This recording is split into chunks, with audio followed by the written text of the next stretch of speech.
Hey there! Did you know Kroger always gives you savings and rewards on top of our lower-than-low prices? And when you download the Kroger app, you'll enjoy over $500 in savings every week with digital coupons. And don't forget fuel points to help you save up to $1 per gallon at the pump. Want to save even more? With a Boost membership, you'll get double fuel points and free delivery. So shop and save big at Kroger today. Kroger, fresh for everyone. Savings may vary by state. Restrictions apply. See site for details.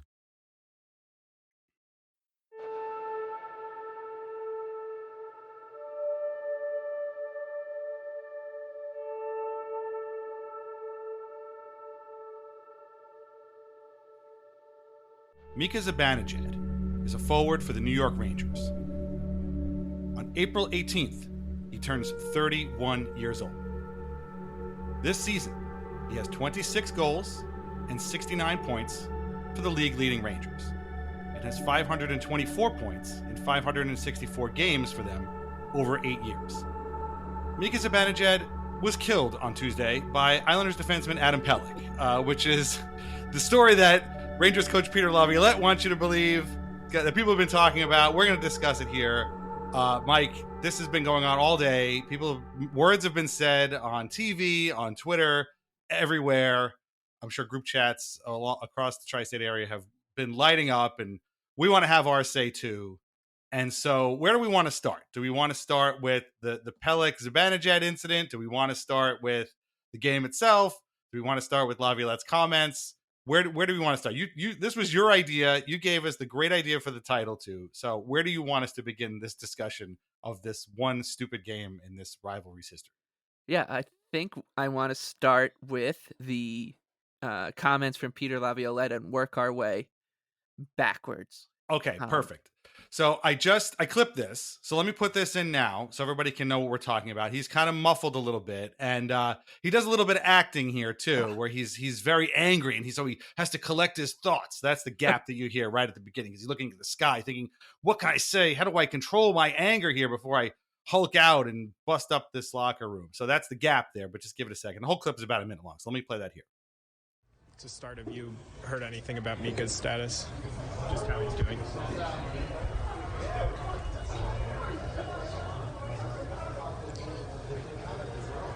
He came back at the end from that vicious hit. Yeah, he came back. That vicious shoulder elbow to the head. Watch it. So you think it was intentional, that it wasn't a collision? I do. What about the Dobson hit? Vicious. From behind. Both.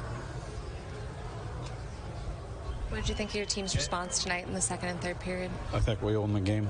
The puck was on our stick the entire second and third period, and it was hard out there tonight, having to get through all of that you're talking about. It was hard, but our guys kept fighting and battling until the end. You seem to be as angry, as emotional immediately after a game as you've been all year. Games are important right now. They mean a lot. And our guys are battling hard out there. So, yeah. Okay, so what is it about this clip that drives you the craziest? Is it the acting that we talked about before? Is it that he labeled that hit and Noah Dobson's hit that we'll talk about in a little bit both vicious? What was it about that?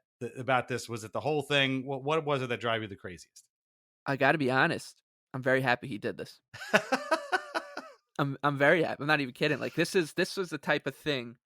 Like we know that this the way that the Rangers kind of operate is that they wait for the hockey gods to intervene and to give them a break. Yeah. And then when they take, and to their credit, they are a very good team at when you give them an inch, they take a mile. Sure. They're clinical and talented and all that. But think when you are handed more power plays. I looked it up yesterday. The Rangers get 3.3 more minutes of power play time per 60 minutes than the Islanders this season. Wow. 3.3. And they should probably, with the way they play, get more. So, but I think maybe 1.5 more power plays a game is right. Pretty drastic. Significant, for sure. Yes. So when you get handed these things, and yet ask for more. That's when you start to, I think the hockey gods start to piss you off. And Right. it felt very Bruce Cassidy'an. Mm. From the New York Saints fiasco, which the last thing, I mean, if Bruce Cassidy saw this, and I hope, 'cause I know that, from people I talked to, is the people in the NHL were like, I can't believe that Laviolette thought this about the Adam Pelech hit. Because look, if he had just left it at the Noah Dobson thing, Right. like, yeah, he's right. Like, that was Yeah. a pretty brutal hit, but one that I think is good gamesmanship on Dobson's part. You Mm. He crushed the guy with 12 seconds left. It happened to be Vinny Trocheck. I think if that player was Artemi Panarin or like Adam Fox behind the net, I think that maybe that call gets made, but I don't really think Trocheck endears himself to anybody in the league. Well, Including certainly not after that hit. He Yes, didn't. exactly. And we saw why, right? Right.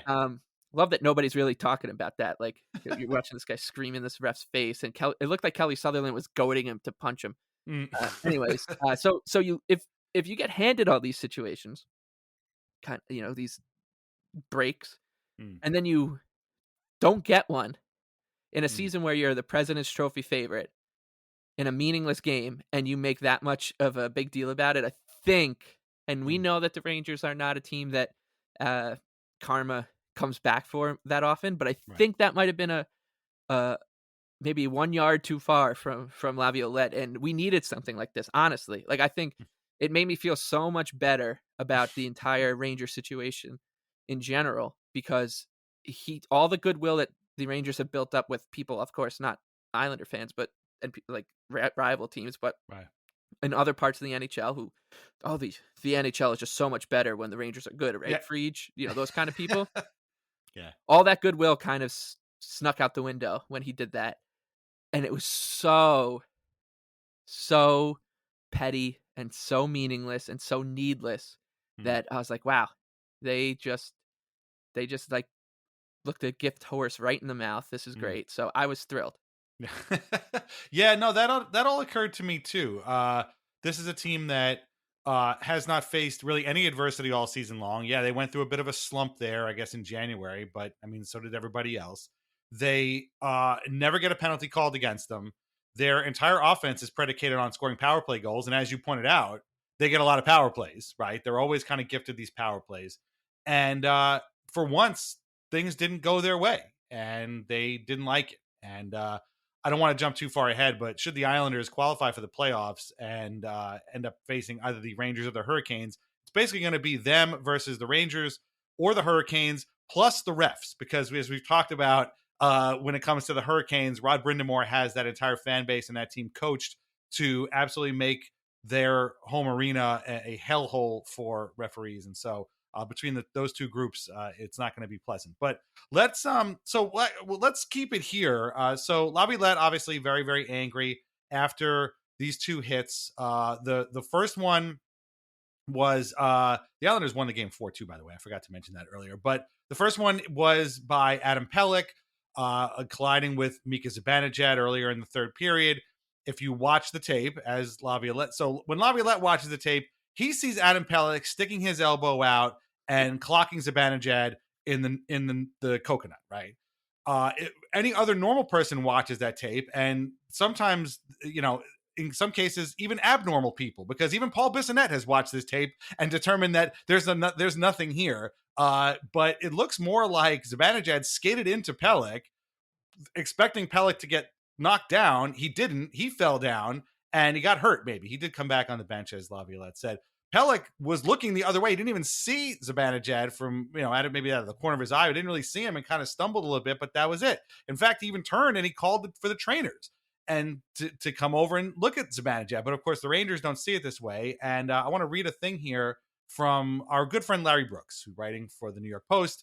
In the second paragraph of his column here after the game, wrote, "The Rangers seem to have avoided catastrophe on the island Tuesday night, with Mika Zibanejad apparently having escaped a concussion after going splat face first down on the ice, where he remained in a prone position for a scary minute after a mid-ice collision with Adam Pelech at 8:51 of the third period. That was either accidental or disguised to look that way." Larry. I've defended Larry Brooks a lot on this show. I do think that he, has no hatred towards the Islanders, but Adam Pelech on some nights this season, and we love Adam Pelech too. There are some nights where Adam Pelech looks like he's forgotten how to play hockey. Do we seriously think that Adam Pelech is the best actor in the NHL where he can not look at Mika Zibanejad, have Zibanejad run into him, fall down on the ice and stay there for a minute, and then feign, concern and call the trainers over to look at the guy? Like, what is he, Paul Giamatti? Like, is he trying to win an Oscar here? Like, I don't understand. What is he trying to do? What? I was either accidental or disguised to look that way. Larry, I got to tell you, Adam Pelech's not that good at this sort of thing. Like, Laviolette did a better acting job in his press conference when he pretended to, he was mad about this, like, I don't know. This is where it kind of goes off the rail. We start to see it kind of go off the rails here. You actually sent this to me this morning. Incredible. Yeah. So I was there, and we'll talk about the experience in a bit. But nobody in the building knew what happened, because it looked like one of those scary situations in sports when someone kind of just collapses on the field. And that's what I thought. I was like, oh my God. Like, what happened? That, and you could tell it was Zibanejad right away because of his hair. I was like, did he just, collapse or whatever? Because the puck was not near him and anything. They didn't show a replay, which is, whatever. And then when you started to see I started to look on Twitter, and everyone who I spoke to just said, yeah, he skated into Pelech, incidental contact, all this stuff. Nobody on the broadcast was saying it was dirty or anything. Right. Until Laviolette, of course. And then, it's not just Larry Brooks, but like I can't remember the guy's name, Vince something. He writes for the USA Today, said it was like a controversial hit. No, there's a difference between a controversial hit and a coach calling a hit controversial right away, right? And then Brooks doing this. And you know what? All I got to say to Larry is this hit was it was a complete nothing play. Yeah. I guess that's what I'm saying, Brooksy. Get the fuck out of here then. It couldn't have been less of a deal to anyone. And I was so happy that I love Patrick Waugh. Like, I love the guy. He's just the best, right? After Laviolette does his little thing. And by the way, we should also mention, and it's not lost on anybody here, and it's been pointed out by millions of people, it seems like, on Twitter, like, this is really rich coming from the team that has to defend Jacob Trouba. Thank you. Elbowing people in the mush every other week. And then the Matt Rempe thing. We just celebrated the Rangers for being the Broadway bullies. Line brawl against the Devils. Matt Rempe did a media tour. Like, the entire NHL and the media has worked so hard to make the game safer for players, and there's a concerted effort to kind of downplay lionizing enforcers and fighters and stuff. But Matt Rempe, because he plays for the Rangers, comes into the mix, and all of a sudden it's okay for them because they do have their own set of rules. I don't care.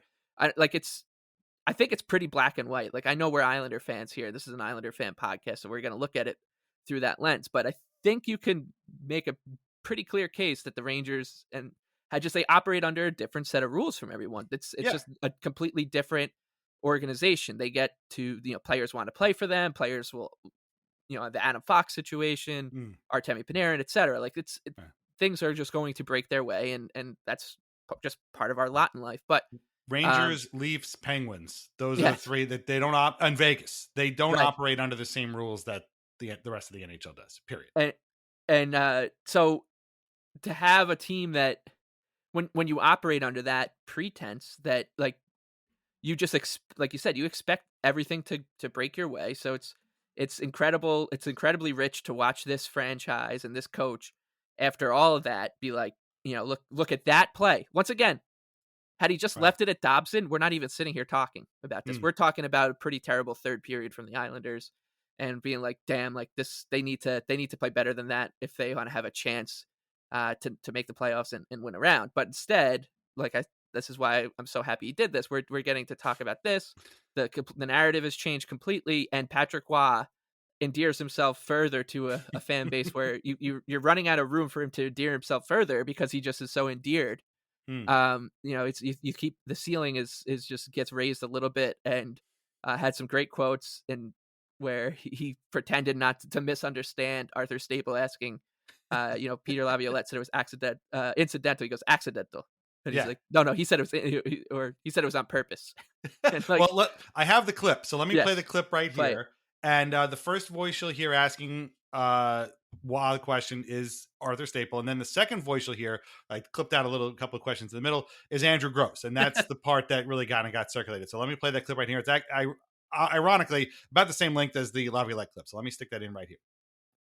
Patrick, Peter Laviolette just said that he felt the collision between Pelech and Zibanejad was an intentional. Accidental, you're right. But he said intentional by Pelech. No, it was accidental. The referee was in a really good position to see it. He saw it.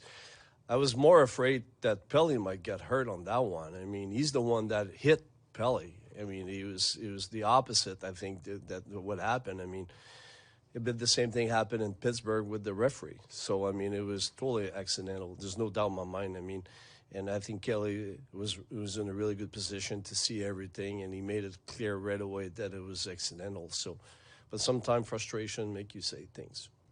Regardless of, fault, no fault on the Pelech hit, or I don't know why we're talking about this, quite honestly. Well, I'm just a little surprised because it was clear in my mind that it was accidental. So I mean, we could talk about it for an hour if you want to, but I think we're wasting our time. It was accidental. That's it. That's all. Next question. So yeah, so like you said, Wah, endearingly, the accent doesn't hurt. Obviously, is the best part of the whole thing. First, why are we still talking about this? I don't understand why we're still talking about this. We can talk about this for an hour, but to me, there's nothing there. Next question. So that was like the coldest next question I've heard. We don't hear a lot of next questions on the island, but that was pretty cold. I hope he and Andrew hugged it out afterwards. But yeah, no, it was funny, and I like that. I'm glad that Laviolette went first. His whole thing was just in the hallway for a minute, and then Waz got this whole kind of setup, and they asked him about it, and Waz, his whole thing was like 8 minutes long, and he gave a lot of really, as he was wont to do, gave a lot of really in-depth answers to a lot of questions. And then this came up, and he was just like, I don't understand what we're even talking about. So this was, like you said, endearing. It was funny in a way, although not really funny, and it just made the whole thing seem really, really silly, for lack of a better word. Like, I'm with you. Like, it seems like outside of Rangers fans, and don't worry, I got something planned for them in a little bit, but outside of Rangers fans who are hopping mad about this, it seems like everybody else in the hockey world is like, I don't, what is he talking about? Like, right. he talked about a shoulder elbow. Shoulder elbow. What is that? What is he? Is he like a mutant? Like, I don't understand. Like, what he's got extra shoulders and elbows here? Like, I don't understand. I mean, you know what that told me? He didn't see it. Yeah. He had no idea, because he's like, I know it was the shoulder or the elbow. It's right. Like, he didn't see it. Yeah. But he did use the word vicious twice, and called again Dobson's hit. And he said it was from behind, but it was great. Maybe that was Dobson's. He was getting the Dobson hit mixed up with the Pelech hit. But yeah. So, well, all right. So let's talk about the Dobson thing now, because we keep dancing around it. Yeah. So with 16 seconds left in the game, couldn't be prouder of him. The Islanders are looking to keep the Rangers off the score sheet and get an empty net goal. And Vinny Trocheck goes behind the Islanders' net to get the puck, and he gets basically crushed by Noah Dobson. Now, when I say crushed, Noah seemed to kind of push him into the boards a little bit. Yeah. I don't think he really hit him with his body. No. Regardless, this is a penalty, and frankly should have been called a penalty. And before anybody's like, well, these guys are Islanders fans, they look at everything blue and orange glasses, we're here to tell you that should have been a penalty, okay? But it wasn't. And this was a poorly refereed game for the entire time. That doesn't excuse the way the Islanders played, which I'll get to in a little bit too. But that was the hit from behind that Laviolette talked about. And frankly, that should have been called a penalty. But it wasn't. There were 16 seconds left. Anders Lee scores the empty net goal to seal it and give the Islanders a 4-2 win. And Trocheck and Alexei Lafreniere go absolutely batshit. They just start yelling and screaming at the ref. They both got tossed out with, whatever it was, 5 seconds to go or whatever. And that was the other hit that Laviolette said was vicious from behind. Vicious, both of them. I don't think Noah Dobson has a vicious bone in his body, first of all. Adam Pelech, for that matter, too. But, like, that is a different kind of issue. Like, that's a referee didn't call a penalty issue. They were terrible all night. They didn't call, they could have called Zibanejad for slew footing. The Skates at the Stakes guys called it clotheslining. He did something to Kyle Palmieri to take him down in the first period. Nobody called anything.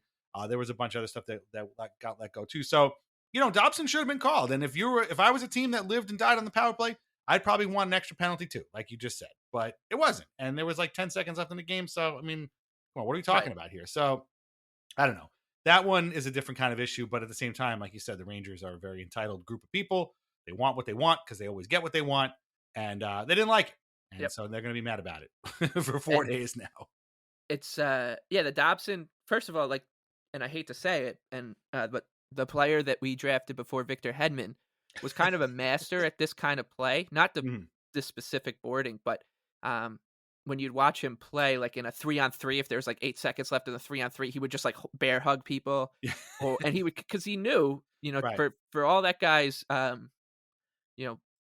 warts as in terms of ethical standards, he was a pretty smart hockey player, and he knew that with 8 seconds left, what's worse here, like not being physical and letting this guy get the puck to the front of the net because you were afraid to take a penalty that wasn't going to hurt you because there's 6 seconds left, or just doing it and cheating a little bit, and he would do it, and I was really happy. I want to see this more often from the Islanders. Like he crushed, or he didn't crush Trocheck, but he crunched him from behind. It was a penalty. Kelly Sutherland looked at it, didn't call it. 2 seconds later, Chris Kreider checks Alex Romanov in the head. Yeah, that's not getting talked about, which is fine. And everyone, it all kind of hell breaks loose for a second. Lee scores. Game over. I walk out of the building. I'm not expecting to hear much, like at all, about this. And I get home, and like this is, I'm listening to the radio broadcast, and that's where everything started to, like, the dots started to connect for me that Laviolette was doing this tantrum thing.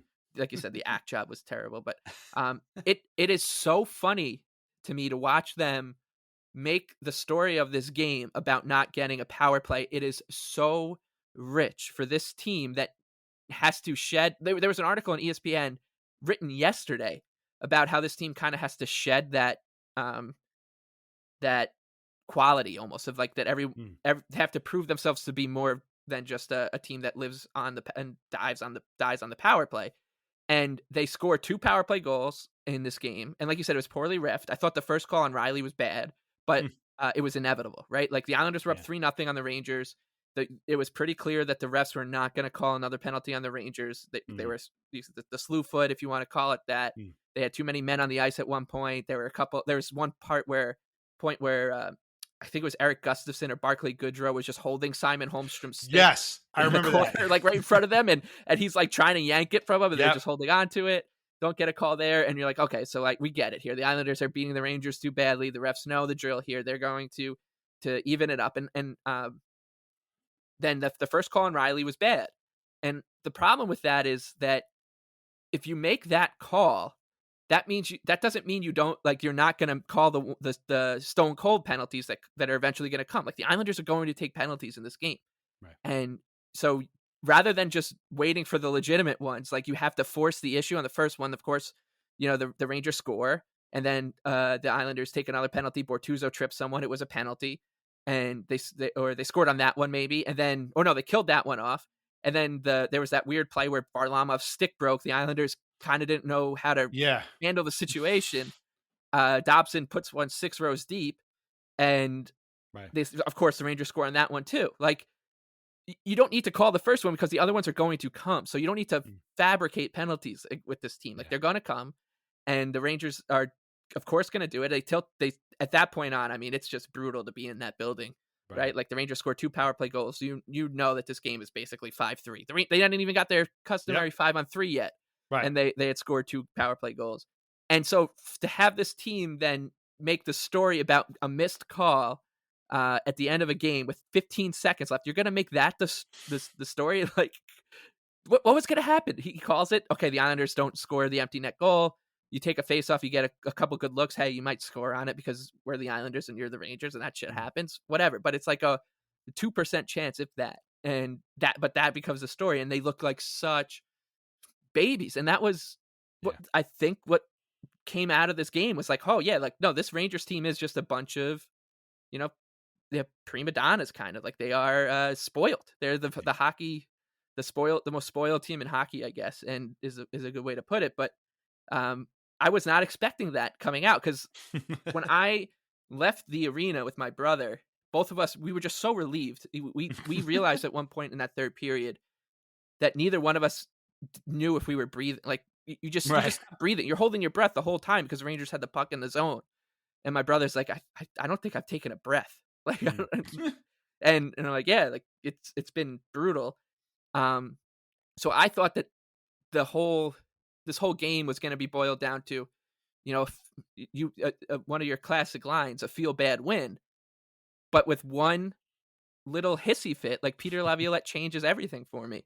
And he took that weight, like this dread, off of my shoulders and made this game something completely different. And now, of course, we're getting all the just wait till Saturday when Rempe's in lineup. Please do it. Like I will say this, like the Islanders need to win against the Montreal Canadiens on Thursday. If they do that, I'm actually going to be excited for the game on Saturday. If they don't, completely different story. But should they win, I'm going to be excited because I think that this could actually the Rangers could just go haywire here. It'll be great.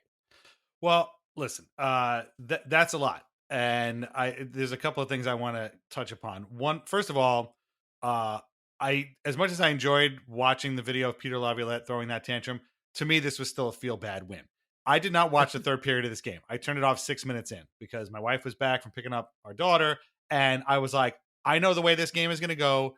I don't want to watch the rest of this. Let's watch Vanderpump Rules. And so we did. We watched Vanderpump Rules. It was actually very relaxing to me. When you watch a bunch of people who hate each other yelling at each other and it relaxes you, you know that what you were watching before is really, really, aggravating. And so I found that very relaxing. Checked later, found that they had won the game, went back and found out everything else. This was actually just right after they ended about the same time.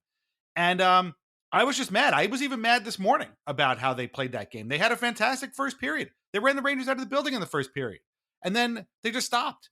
They just stopped playing. And the thing that made me the most mad was not that they stopped playing in the second period, which we've seen them do before, was not that they gave up 2 power play goals and took 3 penalties in a span of, 5 minutes or whatever it was.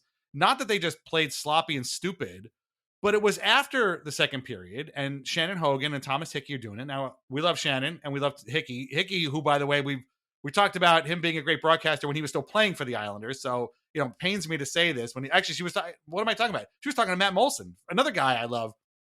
And she's like, yeah, not the period we expected to see out of the Islanders right there. Shannon, with all due respect, are you fucking kidding me? Have you watched this team play for 78 games this year? That was the exact period we all expected them to play. They've done it 78 times. What are you talking about? They always do that. They've been terrible, especially in second periods. And then I thought to myself, all right, well, listen, maybe that was just a bad period. They'll come out in the third and they'll play better. No, it was the same garbage. And then they were outshot 13-4. And I find out later that Cal Clutterbuck, before the period started, had a players-only meeting at the bench to say, we need to buckle down and get right here, get this win. Then they were outshot 13-4 after that meeting. What did he say in the meeting? I don't understand. What the hell? What the hell kind of pep talk is that? You get outshot 13-4? Like, okay, you won, but to me, this was still a feel bad win. The fact that the Rangers freaked out about it is just kind of icing on the cake. But to me, it still bothers me. Igor Shesterkin did not look good in the first period, and then he had no work to do after that. Like, what are you doing? If not for the superhuman efforts of Semyon Varlamov, now 2 games in a row, they would have lost this game 5-3, like you said. Yep. And the one thing I will say is I think what ended up happening here, because the Islanders weren't bad in the beginning of the second at all, but this is what that reeks of irony here. Yeah. It became a ref show in the second period. Yeah. That's what changed this entire game in the Rangers' favor. Like they made that call on Mike Riley, and it almost and this is a little bit drastic of a comparison, because when the Islanders played Game 6 against Carolina and they started the game well, we're talking about like 2.5 minutes of a good start before like Zach Parise got called for a bad penalty, and then the 5-on-3 call that completely changed that game. But it felt a little bit like that. Like, this is a team that's going in the right direction. The pucks they're getting pucks deep. They're putting pressure on the Rangers. They're building off the momentum they carried from the first period into the second, and a bad call that was, like I said, not a penalty, but inevitably going to be called because it just they needed to get a penalty on the Islanders against the Rangers, and it derails the whole thing. Changes the entire complexion of the game, because this isn't just a normal, 22% power play against a normal 81% penalty kill. This is the worst penalty kill in the league against the second best power play in the league, and one of the best power plays in the league. Probably them and Tampa have been the two best power play teams for 4 or 5 years now. And so it's not a normal situation. This is literally what the Rangers have been doing. Like, that game was just the Rangers came out. They're like, yeah, we don't really need to work hard. We're just going to wait to get a break. Yeah. And that's what they did. And they got the break, and then they took advantage of it, once again, to their credit. And that's why I was like I don't blame them as much for the second period going haywire. The third period is a different story. Like they really, that was a torture period to watch. And there were so many whistles in the first 10 minutes. It was like they were trying to kill the game off in 20-second increments. I'm like, what the hell are they doing? And there was one play actually that I thought really started to push the momentum back in the other direction, which was Kyle McLean beat out an icing late in the third. I think the next phase of play ended up with Matt Martin drawing a penalty, so that like relieved the pressure a little bit. But that's what I think is so funny here. Is like the more you think about what Laviolette was doing, the funnier it becomes, because it was, first of all, as incidental as incidental gets. Right. As like you said, Pelech right afterwards like puts his hand up, is like, this might be a problem. Like he's trying to like wave over to people, right? Like it's as incidental gets, and Laviolette decides in a game where the Rangers probably got the better whistle, the Rangers were welcomed back into the game because of the refs, decides to go to say that. And I'm like, thank you for doing this. Thank you for doing this and taking some of the heat off of my like inner psyche here to now I can focus it on you and think about how amazing that this is, that you don't understand. Like we're all trying to find out the guy who's doing this situation. It's that's one of these situations here. Like, no, we you guys are getting the breaks. You're getting mad because you didn't get one that wasn't supposed. Like there's no gray area here. Everything that's in the gray area tilts in your direction. This one wasn't in the gray area, so you just got to live with it. It was a wild situation. And like I said, I thought everybody on the Islanders in this saga played the part perfectly, and everyone in the Rangers played their part perfectly, and it became a really good microcosm for why these two teams are where they are in the hockey universe. It's like,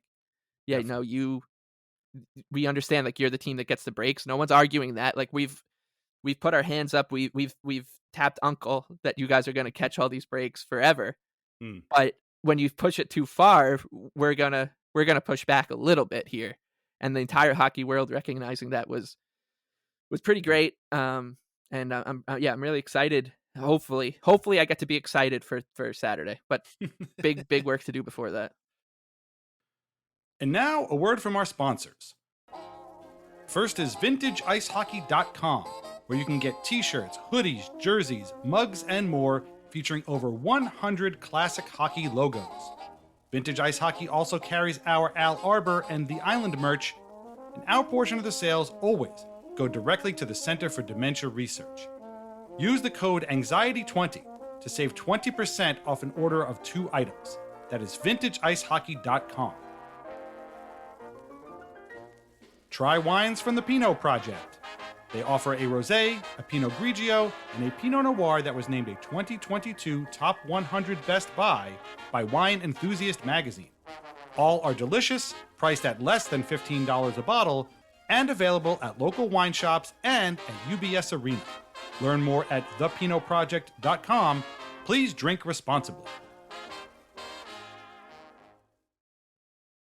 Yes, Saturday is obviously the rematch, 12:30 at the Garden. Obviously, the game against the Canadiens is sandwiched in the middle there. And yeah, I saw the same stuff you did. Well, Rempe will be in the lineup and he'll take care of all this. Okay, so you're going to put the resident mutant on the ice. He's going to fight somebody in the first 5 minutes of the game. Maybe it'll be Pelech. Maybe it'll be Martin. Maybe it'll be somebody else. They'll both sit for 5 minutes, and then that's it. Like, that's all that happens. Like, nothing else. I don't know how many times we have to do this dance of like, oh, they're gonna, you know what you now you've done it. Now we're gonna start talking. How many times did we send Ross Johnston out there against the Caps or the Penguins or the Rangers, and then he fights, and then that's it, and then the game starts. Like, I don't understand these people. It's really like you said, everybody's playing their part perfectly. And I was thinking about something. There's a very famous, so Rangers fans, by the way, I just got to say, and I have a lot of friends on Twitter. They're lovely people, and I want to hang out with them. We had a great time hanging out with some, the other day at the offside. And I just got to say though, that the only time I see brain dead Ranger fan takes on anything in my Twitter timeline is when you people put them there. And I don't appreciate it. Like, I really don't need to see these people. You know what I did right after that game? I blocked the MSG betting show guy who I didn't even know was on Twitter. Somebody put him into my timeline, and I'm like, what the fuck is this idiot doing here? And I blocked him. I don't care. I just blocked him. If he called me tomorrow, asked me, try to hire me for a job, I wouldn't get it because I blocked him. I don't want to see this guy. I don't want to see this guy. I only see this when you put it in there. I don't want to see this. Like, these people are never going to see your side of things. You know what I'm saying? Like, you can retweet them, you could dunk on them, you can go after them in the replies, but they're never going to see your side. They don't like you and they don't care, and they have their thing. And I was thinking about this because, like, there's a funny line. It's a classic line.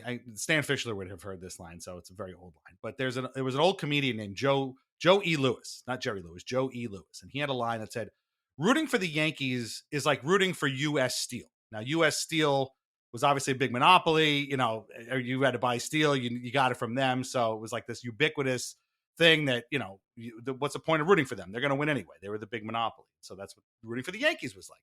Rooting for the Rangers isn't really like rooting for U.S. Steel. We don't have a U.S. Steel anymore. But like, it occurred to me that rooting for the Rangers is like rooting for Hot Topic, right? Like, Hot Topic positions itself as this like cool, edgy thing. All the kids shop there, but in reality, it's really the most like corporate, capitalist, franchised thing ever. It's in every mall, and really all they do is license other brands, whether they're bands or anime or whatever, or partner with them to sell you their shit. Right? They hire the hottest girl at the local high school. They put her in black lipstick and a septum ring. And then all these kids shop there thinking that they're doing something cool and they're making a stand against their parents or their teachers or the man. Meanwhile, these are your parents, right? Like, the people selling you these shirts are your parents. They are the man. You are not beating anybody. You're not getting one over on anybody by shopping at Hot Topic and paying $40 for a Naruto shirt. Like, it doesn't work that way. But people think that that's cool. Oh, it's cool. Nobody thinks you're cool. And so this is what rooting for the Rangers is like. People think that they're doing this cool, edgy, fun thing when really they're rooting for the big corporate company that, just sucks. Like, they just suck. Yeah. I just don't know how else to put it. And so it bothers me. That's one of the reasons it bothers me. This is not like a workman-like, everyman, blue-collar team. Yeah. These guys, this is blue-collar blue shirts, man. Yeah, okay, sure. Yeah. But that are owned by, one of the richest people in the entire city, who owns all these other things, and they got their own network. Everybody's like least favorite owner. Even like every owner's least favorite owner in sports. Yeah. It's great. Yeah, that isn't lost on anyone either. I don't even think it's lost on their fans that they know. There are smart ones out there. But... Yeah, exactly. They'll admit it. And you want to see like the Rangers play live? You better hope the Arizona Coyotes or Calgary Flames are coming to town. Like, you hope that your Islanders fan friends will sell you their tickets, so you can take the train out to UBS Arena and watch it there. Yeah. So. Or you better hope that you're Tom Hanks or something, right? It's or Liam Neeson. It's so good. It's so good that I loved last night that the Islanders had Andrew Zimmern was the random celebrity in the crowd last night. So it's so funny because you go, if this game was being played at MSG. Zimmern was at UBS? I believe so, yeah. He was rooting for the Rangers though, right? I don't know. My brother said he's an Islander. He was wearing an Islander shirt. I didn't even see him, but he's like, I didn't know Andrew Zimmer's an Islander fan. And, oh man. Yeah. We got to get him on Weird Islanders. Holy shit. This is new. I mean, I knew he grew up on the island. I didn't know this. I didn't know this. Yeah, apparently. But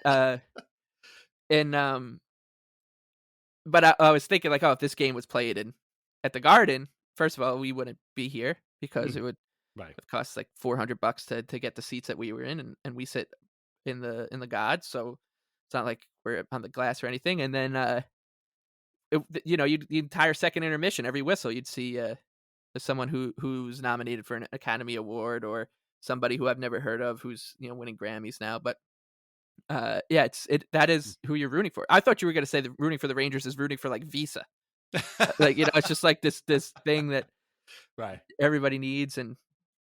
But I was talking to my brother afterwards, like the thing that drives me nuts a little bit is that the entitlement is built on nothing, because they have not won Bubkiss. Like this isn't this the bravado in this fan base is out of control. Yeah. The people sitting in our section, we were in a section that was just overrun with Ranger fans. The best moment was right before Palmieri scored the third goal. This group of Ranger fans who had bought tickets late and were like bragging about it, that, oh man, we just bought these seats for $30 after the first 6 minutes, to get them cheap. And the Islanders were already up 2-0 at that point, which is great. And they finally settle in, and they're like yelling to people 6 or 7 rows away, like, "Yo, red hat, we're gonna get a Let's Go Ranger chant. Ready? 1, 2," and then all of a sudden you hear because Mary scores. It was so good. That's funny. But yeah. So we were like, yeah, keep chanting it, please. Again, these people think that they're cool. They think that they're doing something edgy and different and unique and fun, and you're not. You're just not. Yeah. You're rooting for Visa. You're rooting for BMW. You're rooting for Hot Topic. Like, these are the things that you're rooting for. Just because, most of the city doesn't give a shit. Let's be honest. They root for the Mets, the Yankees, the Knicks, the Jets, the Giants. The Rangers are never going to be higher than any of those teams. Even if they win a Stanley Cup, they will be higher for them for a week, and then immediately the Yankees will call somebody from Columbus, and it'll be a whole, that they're off the back page. Like, that's just how it works. It's not an edgy, cool thing to do. But these people have convinced themselves that it is, because it's some kind of big show. I don't know. It's and yeah, that's the attitude that like all this boils up, and throughout an entire season, you watch them catch break after break after break after break, and it becomes too much, and it's like this. The Islander fans, we talk about it all the time, that we're fighting on 3 fronts right now. We're fighting on a front in the capital of Canada, or the hockey capital, I should say, Toronto.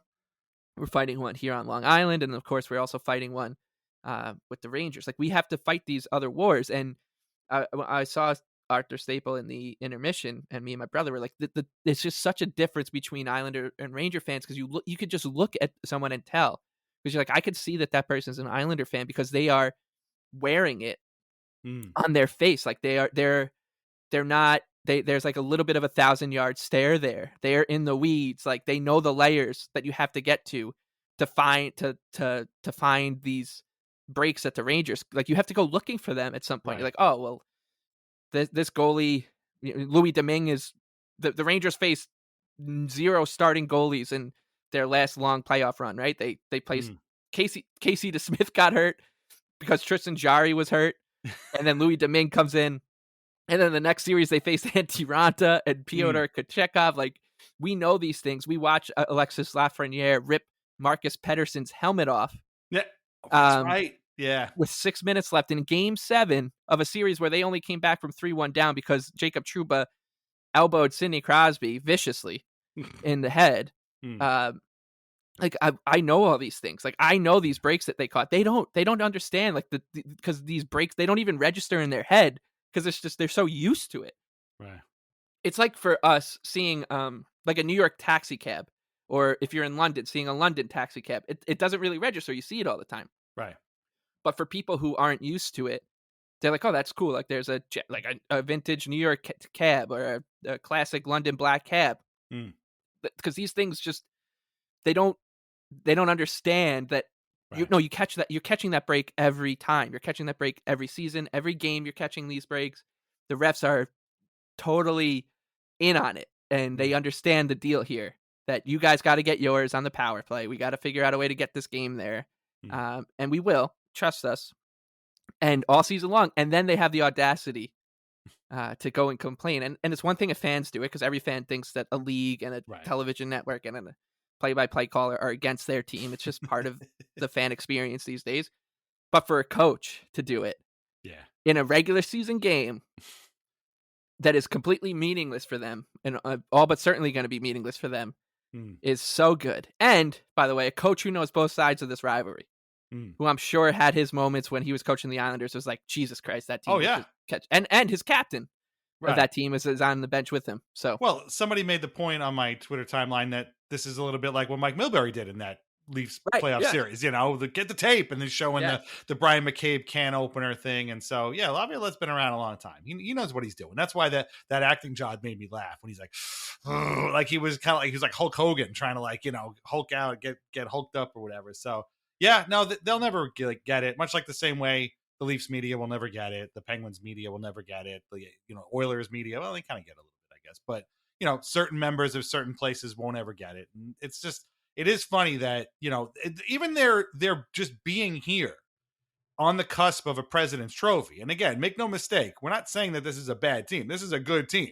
But even them being here is the culmination of some unbelievable breaks that nobody would ever get. Oh, we decided to tank. Here's a letter. We're going to, get rid of a bunch of guys and start all over again. Oh, okay. Now we've got Artemi Panarin. He wants to come here and no place else. Great. Now we've got a first overall pick. Great. Now we got a second overall pick. Great. Whatever. Reverse that. Now, Jacob Trouba wants to play here because his wife is, I don't know, freaking doctor or something in New York City. Great. He's coming here too. Like, This is Adam. Oh, this guy, Adam Fox, only wants to play for us, and he's really good, and he's now cried his way off of 2 other teams to make his way here. Perfect. These are breaks that nobody's going to get. Ain't nobody crying their way to play for the Islanders. It doesn't work that way. Brad Lukowich was the only one, I think, right? We talked about him. And maybe Brendan Witt was the only guy who really signed here. Like, I'm going to sign it. Like, that was it. Yeah. Nobody else gets these breaks. Only the Rangers get these breaks, but they will never acknowledge them because then they would acknowledge them not having that power, basically. Right. And I think, this in a weird way, this situation reminds me a little bit of the Patrick Kane thing, where it's like, you don't need this guy. I know he only wants to play. He's like angling his way to only play for you and nobody else, but you don't need this guy. I think this move is going to blow up in your face. And any Ranger fan that is worth their salt, it would tell you that, they had that thought too. And, but they had to put on this air of bravado, like it's sick showtime and on Broadway, this is going to be sick. Of course, it blows up in your face because they looked the hockey gods in the eyes. They're like, look, we already gave you Vladimir Tarasenko. He only wanted to go to the Rangers last year. We already gave you that guy. We already gave you Fox. We already gave you Trouba. We already gave you Panarin. Like, this is probably bridge too far. Like, you sure you want to do this? Right. You guys finished 13th. From in the lottery, you were the 13th spot and you won it. You sure you want to push your luck here? Because we're, if you do it, we're out of here. We're not, our hands are free. Like you've used up your 18 wishes. I know we want them anyways. Okay, like you're on your own now. And then this year, it's like, hey, you got the dubious call on Riley to change the game, completely changed in your direction. You got another call, and then you got another call in a row. You got back in the game. The crowd is all on the side. It sounds like. The Islander fans are in terrible form right now. Everyone's bricking it in their seats. Are you sure you want to push this envelope? Because after this, like, no more. Like, we can't do it anymore. No, I'm gonna call it a vicious hit. Okay, like that's in my head. This is how I'm trying to like come to grips with this situation. And listen, I hate the Pittsburgh Penguins so much. I hate what's going on right now with the way that they're treating, Dubas and all that with this resurgence because the Washington Capitals lost 7 in a row, and then the Flyers are losing every game by 6 or 7 goals to terrible teams. I get that. Sidney Crosby is making his case for the Hart Trophy. Yeah, Sidney Crosby is making his case for the Hart Trophy by the Blue Jackets beating the Flyers 6-1. I hate every bit of it. Trust me. But I know that if the Islanders finish in the 3rd place in the Metro and the Penguins get that second wild card, and I'm really trying not to thread the needle here and wish for too much, and because I'm terrified of the hockey gods. Trust me, I've watched the hockey gods do some really fucked up shit to the New York Islanders. Right? I watched Semyon Varlama's stick break. I've never seen a goalie stick break in my life. I watched 2 stick breaks on the same penalty kill against Nashville, and even Wow was like, I've never seen that before. Like. Well, welcome to the island. Yeah, he's getting it. He's getting it. It's so great to see him be like, I cannot believe what this team goes through on a nightly basis that nobody realizes except for the fans. We've seen some really fucked up shit with the hockey gods. So I'm not trying to tempt them, but I know that Ranger fans are very scared of the Penguins finishing in that second wild card spot. So I'm not rooting for it or anything. I'm just putting it out there. I'm just saying that I've heard from a couple fans, Ranger fans, who've kind of mentioned it. So now I'm hoping that they're going to start. This could be the situation where things finally start to turn a little bit against this team. Probably not, because it never does. Right. But that they'll. I was joking with a couple people. I was like, I kind of I got home and it was like 11:30. I was like, I kind of half expecting them to call the teams back on the ice. 2 hours later, be like, guys, we just got to play this last 15 seconds with the Rangers on the power play. We're calling the penalty. We're calling the penalty on Dobson. We got the call from Dolan to Bettman.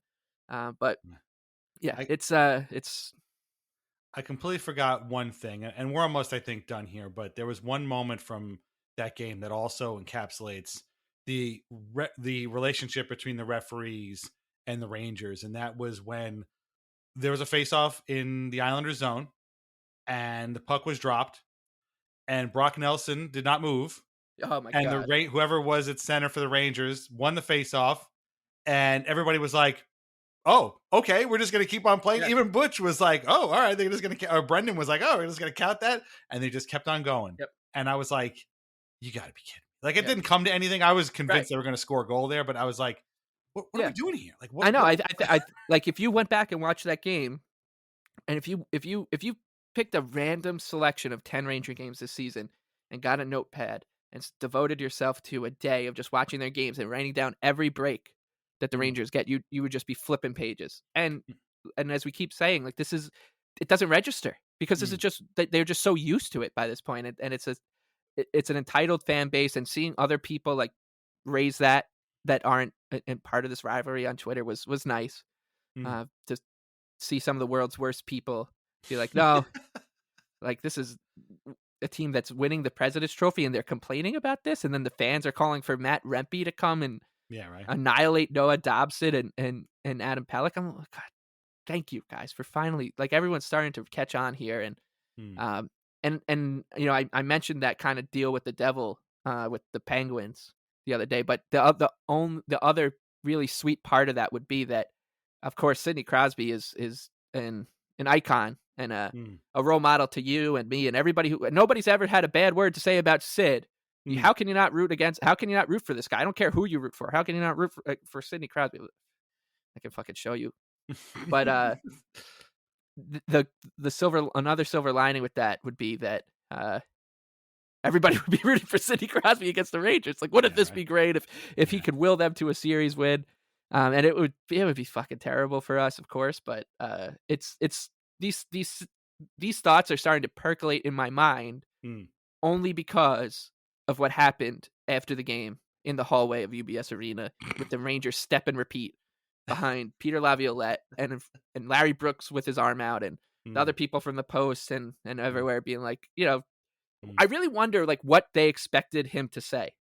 We got to ask the question. I think the question was basically, is Mika okay? Right. And nobody was like, hey, like, what did you think of the hit? And then he started seething. And they were like, wow, you're really... And then Emily Kaplan of ESPN was like, so you're saying it was intentional? And he's like, yes, vicious, So it's so good. And one thing that me and my brother were talking about too is there's one person in the NHL that we know that Barry Trotz doesn't like. One person.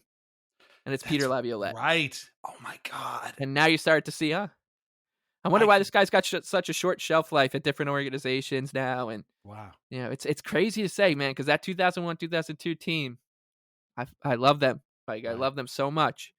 But I'm perfectly okay with looking right past the person behind that bench these days and just being like, I'm going to focus all my attention on Yashid and Kip Miller and Osgood and Bates and go from there, because this is this guy is really doing a number. But I'm so thankful that we got Patrick Waugh, because who better to be on the Islanders side of this thing than that guy? Like, oh, you're gonna try to get into a war of words with Patrick Waugh, but be my guest. He might fight Matt Rempe himself. That's something I would like. We know he can fight. We've seen it. Yes. I totally forgot about that Trotz Laviolette thing. Yep. Oh my God. You're right. You're right. And once again, Barry's right. He's always right. There you go. Well, I hope that we feel better. I know that for a fact. I know we've been sitting on these thoughts now all day. So it felt good to get them out. We hope we've made you feel a little bit better. If you were tired of this subject and didn't want to listen to this and aren't listening to this now, trust me, I totally understand. But if anything, we hope we've made the time before the Islanders game against the Canadians. Don't forget that. Very important. Do not forget. I'm actually kind of worried because the Islanders, Rangers hangover used to be a really very real thing for the Islanders. So hopefully those days are over. Yeah, it's true. They need to get those points from the Canadians. And listen, the Canadians did the Islanders a favor. They absolutely manhandled the Flyers the other night 9-3 while the Islanders Rangers game was going on. So now it's time for the Islanders to do their thing and beat the Canadians for the first time this season. I mean, come on, guys. This isn't 1976. Like, you can beat the Canadians. I don't know why we're always treating this team like Guy Lafleur and Steve Shutt are still on it, but let's not do that again. But if anything, hopefully you've enjoyed this, and we'll be back on Sunday after the Canadians game and the next Rangers game. So if anything, we won't double up now on Rangers. We'll see how that game goes, and we'll see. But this one definitely was an eventful one. It was a funny one in a lot of cases, and it's still almost a miracle to me that the Islanders actually hung on to win that game. Yeah, the miracle at Belmont. The miracle. ESPN documentary coming soon. Right. The Islanders held on to a third period lead. Yeah. My wife was like, "You don't want to finish watching the game?" And I was like, "No." And I went off, and I'm like, "They do this all the time. They blow these leads. They called it a miracle at the Meadowlands or the miracle on turf or whatever. They've done it 18 times. They've done it 22. It's going to be 23 now. Turned out to not be 23. These are the layers, right? This is the difference. Right. You are in these layers. They have no idea, right? About them, and it was terrible. I could tell you, like, the payoff was great because of the Laviolette situation, but that third period was absolute torture. If I had to watch another cross ice pass, setting up a Rangers one-timer with like 6 different Islanders, like including Varlamov, going from side to side, looking to block. And I will say, I know we're going long, but I will give the Islanders a little bit of credit for gutting that one out and like putting themselves in front of every puck that they could. But other than that, torture. That's true. But the only guy who really had anything to say after that game should have been Semyon Varlamov. Yeah. Like, he's really it. He's the only guy who had anything to say. Hey man, how was that? Oh, good. Or I guess Patrick Waugh saying, yeah, he was on it. He was very good. Love the way he says Varley. Yeah, Varley. Varley. Yeah. So, but so hopefully, we've either made you madder or made you feel better, one or the other. But either way, Canadians Thursday night. So I won't be watching. Actually, it's my daughter's school play, so I'll be busy. But we'll see what happens. Right, you'll read all about it from in 2 different languages from 18 different reporters from. That's true. Quebec it's gonna be great. I can't wait. True. I can't wait to see what they've got up their sleeve. Hopefully, we get an angry post game thing from Marty St. Louis too. That'll be a cherry on top as well. In the meantime, don't forget to sign up at patreon.com/IslandersAnxiety for ad-free episodes and bonus content. We are also on YouTube now. I know, it's a big deal. The kids all love the YouTube. Find us on YouTube. We are at youtube.com/@IslandersAnxiety. If you want to do us a favor that costs you $0 and takes literally 10 seconds, the next time you are on YouTube, and God knows we were all on it for various reasons all day long, search up Islanders Anxiety, click subscribe. That's all you got to do. You don't have to watch us or listen to us on YouTube, but that would really be helpful if you gave us a subscription there. And you can listen to us on YouTube Music because apparently Google Podcast is dead. So sorry, RIP the Google Podcast for whoever listened to us there, but now you can find us on YouTube Music. So there you go. Follow us on @IslandAnxietyPod on Twitter. Leave us a review at Apple Podcasts and at Spotify. Our theme song, which you're going to hear at the end here, is Morning Haze by Family Dinner. Listen to more of their music at Bandcamp and Spotify. Read Lighthouse Hockey every single day. Islanders Anxiety Podcast are part of the Fans First Sports Network. Find more at fansfirstsports.com. Shop vintageIceHockey.com. Try wines from the Pinot Project. Mike, do you have any final thoughts on that crazy game from Tuesday? No, I mean, it's definitely one that I'm sure we'll revisit in years to come, and hopefully as long as the nightmare situation doesn't happen. And but yeah, I'm grateful. I'm very grateful for what happened after it was like I said, Bruce Cassidy, and the last thing you want to do is give an Islander fan base any more spite. Like, our plate is full of spite. It's so full of spite. We still would boo Christian Ehrhoff if he played hockey, right? Like, we would still boo that man. Yep. So we don't need any more spite, but we'll take it. So thank you, Peter. Yep. And hopefully, by the way, I just also want to say, like, to Adam Pelech, man, you know better. Hopefully you get what's coming to you. Your comeuppance, because that was vicious, and he's an absolute thug. The man who's had 4 concussions from dirty hits and such. He would. It's you always hear after plays like that, defending. Well, he's not a dirty player. Well, we know Adam Pelech. He's a vicious, dirty player, and there's no excuse for what he did to Mika Zibanejad on Tuesday night on Long Island, April the 9th, and a date that will go down in infamy. Just like Thomas Hickey before him. That Just vicious goon, vicious goon Thomas Hickey. To ask Capitals fans about that, but yeah, well said. So, all right, well, we'll see what happens on Saturday. Again, it's going to be mutant time with Matt Rempe out there, I'm sure, but eventually a hockey game will break out, and if the Islanders can win that game and win Thursday, they will do themselves a big favor and make getting to the playoffs a little bit easier for them. Okay, thanks a lot for listening, and we will talk to you again very shortly. All right, take care.